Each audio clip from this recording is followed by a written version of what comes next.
Secretary, this is your first public hearing since President Trump and Israeli Prime Minister Netanyahu launched an illegal war against Iran. Netanyahu said he's been waiting 40 years to do this.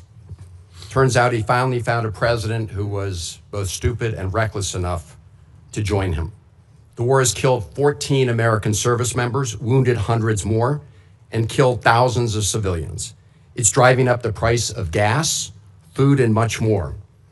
Trump obviously doesn't care. He called high gas prices peanuts and said, "I don't think about Americans' financial situation." That's from the President of the United States. And all for what? The President told us 91 days ago that we had, quote, won the war in Iran. Last year, he told the country Iran's key enrichment facilities have been completely and totally obliterated. Was that false? Let's face it, Mr. Secretary, the Trump foreign policy has become a dumpster fire. This is the same president who's more interested in flattering Vladimir Putin than in protecting Ukrainian sovereignty.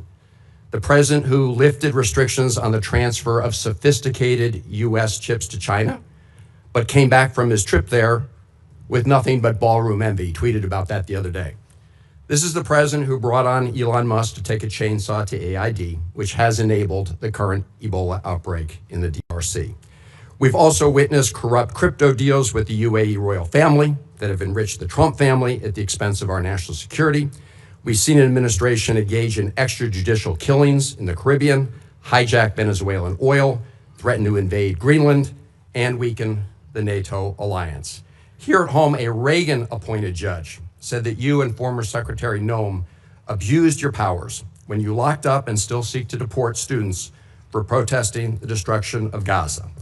The Reagan-appointed judge said you did that, quote, primarily on account of their First Amendment-protected political speech. Speaking of Gaza, the so-called Board of Peace seems to have run around. Meanwhile, while Senator Rubio once proclaimed that the U.S. must, quote, work to ensure that refugees who flee war, torture, and persecution are provided safe environments to live and thrive in.